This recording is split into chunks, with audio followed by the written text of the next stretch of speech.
बिस्मिल्लाहिर्रहमानिर्रहीम बिस्मिल्लाहिर्रहमानिर्रहीम। खिंजीर का गोश्त खिलाने वाला जालिम बादशाह। पुराने जमाने में बनी इसराइल का एक बादशाह था जो काफिर होने के साथ साथ बहुत जालिम भी था, जो लोगों को खिंजीर का गोश्त खाने पर मजबूर करता था और जो आदमी इनकार करता तो उसे सख्त सजाएं देकर हलाक करवा देता। फिर इस जमाने के सबसे बड़े आबद को बादशाह के पास लाया गया। लोग इस आबद के मर्तबे और फजीलत से आगाह थे। लोग नहीं चाहते थे कि इस आबद बुजुर्ग को बादशाह की तरफ से कोई तकलीफ पहुँचे। चुनाचा एक सिपाही ने आबद से कहा, आप मुझे एक बकरी का बच्चा ज़बह करके दे दे। जब बादशाह कहेगा कि इस आबद के सामने खिंजीर का गोश्त रखे तो मैं वही बकरी का गोश्त आपके सामने पेश करूंगा। बादशाह ये समझेगा कि आपने इसकी ख्वाहिश के मुताबिक खिंजीर का गोश्त खा लिया और इस तरह आप भी हलाकत से महफूज रहेंगे। आबद ने बकरी का बच्चा ज़बह करके इसका गोश्त सिपाही को दे दिया।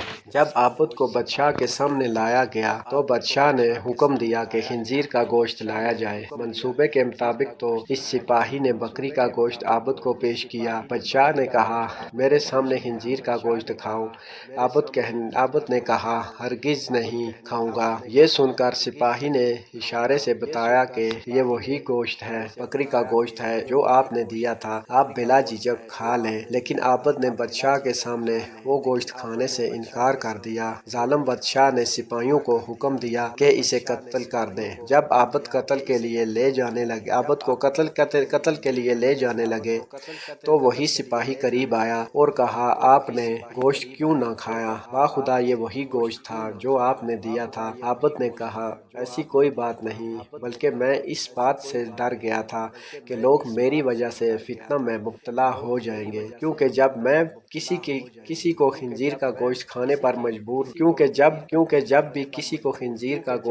पर मजबूर किया जाएगा तो लोग कहेंगे कि फलां आबद ने भी तो मजबूर होकर हराम गोश्त खाया था, लिहाजा हम भी खा लेते हैं। इस तरह लोग मेरी वजह से बहुत बड़े फितने में मुब्तला हो जाएंगे और मैं लोगों के लिए फितना हरगिज बनाना नहीं चाहता हूँ। ये कहकर वो आबद खामोश हो गया और जल्लाद ने इसका सर तन से जुदा कर दिया। अगर वीडियो पसंद आए तो मेरे चैनल को सब्सक्राइब करें ताकि मज़ीद ऐसी अच्छी वीडियो आप तक आती रहे। शुक्रिया।